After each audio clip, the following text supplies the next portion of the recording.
Oh, good morning, everybody. So thrilled to be here with you. Can't wait to get started. We have a really cool project, and I cannot wait. It's been too long since I've talked to you guys about really cool education, inspiration, and we're going to get started in just a few seconds here. So thank you for joining me. Hi, I'm Kathryn from the Sewing Studio Fabric Superstore in the Sewing Studio at Lady Lake. Welcome, everybody. I can't wait to talk about today's project. So I decided to create my own little crochet lace on the 4 thread overlock on a serger. Super simple, super awesome. This technique has been around for years and years and years, but it's coming full circle. If you look at Pinterest and things, there's like lace on the edges of sleeves, towels, and everywhere. And once again, you can create your own. So let's get started. And how do I do that awesome thing?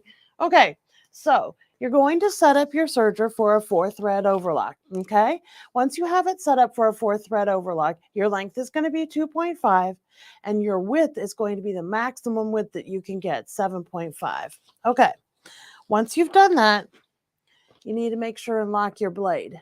You don't want to be cutting off the lace as you're trying to make the lace. So make sure you lock that blade.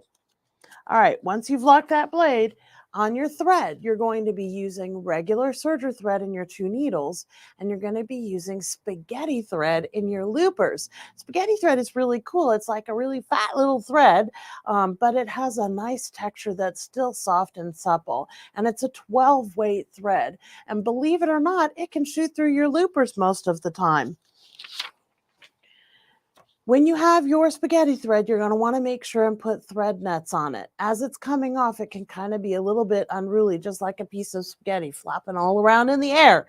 So by putting a thread net on your machine, it's going to help hold on to that thread so that it is funneled and aimed in the proper direction without giving you any kind of grief. Makes it super simple to do. Okay, once you've got your thread nets,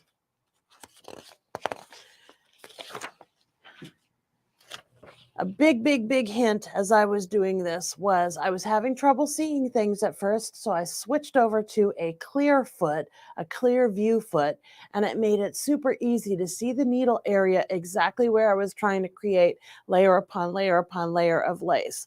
On this particular machine, the Acclaim, that particular foot looks like this. It's called the clear foot, and it's super awesome. You can see right into what you're doing, which is what you need to be able to do for this project. If you have air threading, because you're lucky enough to have a baby lock serger, believe it or not, that spaghetti thread shoots right through.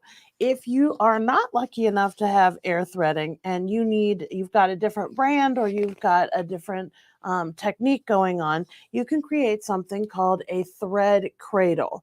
So what the thread cradle is if I take my regular thread and make a little U, a little cradle, and then I take my spaghetti thread and loop it through that particular regular thread. They kind of act like a little chain and they'll pull each other. So that's what you do if you don't have air threading. Okay, super easy technique. Okay, you want to make sure and have a little bit of a tail at the start of what you're doing. It just helps it lay down at the beginning of the actual portion that you want to create your lace a little bit more easily. Okay, you're going to start at one end, go to the other. Once you're at the other end, you need to clear the fingers, and I'll show you that in a second. Then you're going to lift your foot. Once you lift your foot, you're going to be flipping it over, putting your foot down, and starting back all over again. It's pretty actually easy to make sure you create that.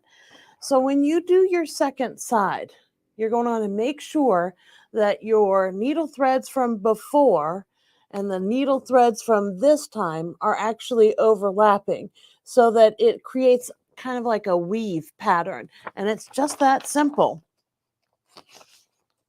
Got a couple more things here. Repeat, repeat, repeat. So let's get started. Let's show you how to do it, okay?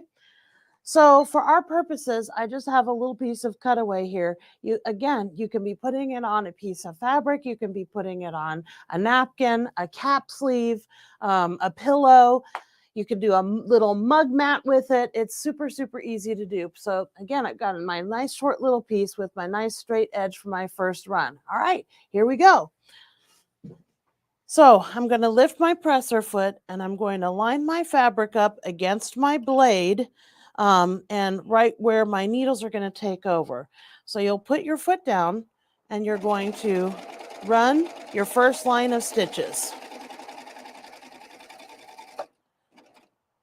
Okay, so I'm right there at the end. I'm going to make sure I rotate my wheel so that my needles are up. I got my needles up. I'm going to lift my presser foot. I'm going to pull this to the back and it'll clear those stitch fingers. And then at that point, all I have to do is flip it upside down and turn it around. You might need to lift your foot a little bit, tip the toe. That's called tipping the toe. And I'm laying it down where, again, my previous line of stitches is just interlocked with where the needles are going to land this time. So I'm going to put the foot down and we're going to do it again.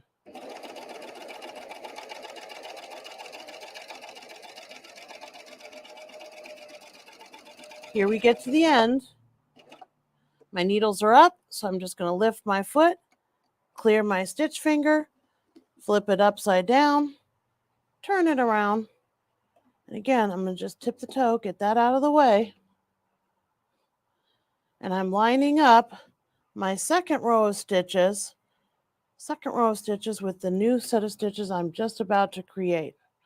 So you'll put your foot down. And here we go again. There I'm at the end. I'll do it one more time. So there I'm at the end. Let me lift my needles, lift my foot, clear the stitch fingers, flip the whole thing upside down, spin it around. You're lining up your row of stitches that you just did with where I'm going to go over. So you just keep on creeping with your base, and your beginning goes to the left further and further, and you're creating your lace out further to the right. So here we go again.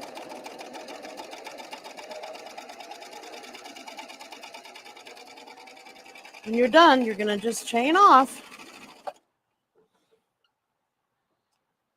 Okay, that's it. That's how you create it. Now, just a little word, and as you can see on this particular sample, the longer you get, it starts to create this own little kind of like lettuce edge or a wavy kind of curvy finish, which is actually really fun and really pretty and really delicate. And it's got a nice soft hand. It's not stiff. It's really, really easy to do. Remember I said you could do a little mug rug, so you could create just your own little circular mug rug. You just have to lift your foot and kind of like bounce around as you're moving around that curve. Super easy to do. As a matter of fact, you could even try doing 2 different colors of thread. So on this particular one, I combined a white with a green. So anything you want to do, you can create your own special customized lace just for you. Thank you so much for watching. Please remember to like this video, share it with your friends, give them some education and inspiration too. They might need it. Like us on Facebook. Join us on YouTube and come in and visit our stores. Thank you so much for watching, everybody. Have a fantastic day.